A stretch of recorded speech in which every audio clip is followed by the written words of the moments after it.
उपराष्ट्रपती महोदय आज दादांच्या दुर्दैवी निधनाच्या नंतर सांतपूरवर भेटीसाठीच आदरणीय आमच्या नेत्या बहिणी पार्थ जय यासाठीच केवळ त्या ठिकाणी आले होते। राज्याचे राज्यपाल म्हणून जवळपास 6 वर्ष काम करत असताना दादांचा त्यांचा एक राज्यपाल महोदय महामहिम आणि उपमुख्यमंत्री म्हणून असा संबंध आलाच, एक व्यक्तिगतसुद्धा संबंध त्या ठिकाणी राहिलेले होते। अशा वेळेला उपराष्ट्रपती पदाची त्यांची निवड झाल्याच्या नंतर मुंबईचा त्यांचा तो पहिला दौरा असल्यामुळेच त्या संवेदना व्यक्त करण्याच्यासाठीच ते त्या ठिकाणी आले। त्यांनी त्या संवेदना व्यक्त केल्या।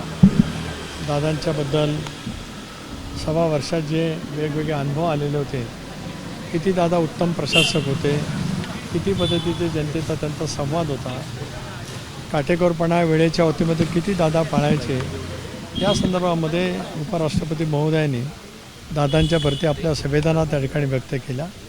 एवढ्याच विषयाच्यासाठीच उपराष्ट्रपती महोदय येणार म्हणूनच मी आणि प्रतिभाई त्या ठिकाणी उपस्थित होतो। त्यानंतर आम्ही साधक बाधक एवढीच सगळी चर्चा झाली, कारण आता मी उद्या दिल्लीला जाणार आहे, आमचं दिल्लीचं अधिवेशन आहे, मुंबईमध्ये विधानसभेचं सुद्धा अधिवेशन आहे, त्यानंतर मग महिन्यांचा अर्ज भरण्याची प्रक्रिया सुरू होईल, तर आम्ही अर्ज कधी भरणार आहोत त्याच्या विषयावरती सुद्धा त्या ठिकाणी चर्चा केली आणि कदाचित 6 एप्रिलला वहिनींचा अर्ज आम्ही बारामतीला त्या ठिकाणी दाखल करू, त्या विषयावरती चर्चा त्या ठिकाणी झाली आणि मग त्या निवडणुकीच्या दृष्टिकोनातून सुद्धा कशा पद्धतीने काय होऊ शकतं, कारण वेगवेगळ्या पद्धतीची वक्तव्य काही त्या ठिकाणी येत आहेत, एवढ्याच विषयावरती त्या ठिकाणी चर्चा झाली। यापेक्षा त्या ठिकाणी काही चर्चा झाली नाही, कारण त्यांचे अधिवेशन सुरू आहे आणि लोकसभेचं सुद्धा अधिवेशन त्या ठिकाणी सुरू आहे। धन्यवाद। राजीनामा घेणार का? राजीनाम्याची मागणी होते, राजीनामा घेणार का चाकणकरांचा राजीनामा? त्यांचा काल आयोगाचा राजीनामा जो आला, तो आयोगाचा राजीनामा पक्षाने स्वीकृत केलेला आहे। तो उपमुख्यमंत्री म्हणून त्यांचा राजीनामा हा मुख्यमंत्री महोदयांच्याकडे पाठवला जाईल, शिफारस केली जाईल की त्यांचा महिला आयोगाचा अध्यक्षपदाचा राजीनामा त्या ठिकाणी स्वीकारला जावा। उपराष्ट्रपति महोदय यहाँ पे संवेदना व्यक्त करने के लिए आए थे। महाराष्ट्र के महामहिम राज्यपाल के नाते अजीत दादा और उनके बहुत सौहार्द के संबंध थे, उनके बारे में उन्होंने बहुत सारी प्रशंसा की।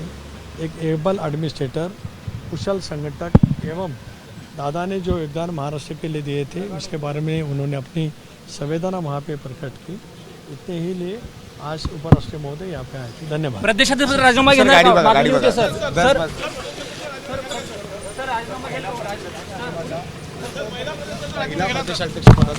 आज या विषयावरती ज्या वेळेला चर्चा होईल त्यावेळेला जरूर त्या बाबतीमध्ये योग्य तो निर्णय घेतला जाईल। त्याच्यामध्ये काय कोणाला पाठीशी घातलं जाणार नाही। स्पष्टपणाची भूमिका काल पक्षाची मी त्या ठिकाणी व्यक्त केलेली आहे की खरात यांनी जे दुष्कृत्य केलं आहे, SIDच्या मार्फत त्यांची सखोलपणाने चौकशी व्हावी आणि ती सखोलपणाची चौकशी करून त्यांच्यावरती कडक कारवाई करावी, राष्ट्रवादी काँग्रेस पक्षाची स्पष्टपणाची भूमिका आहे। धन्यवाद। महिला असल्यामुळे ABP माझा, उघडा डोळे बघा नीट।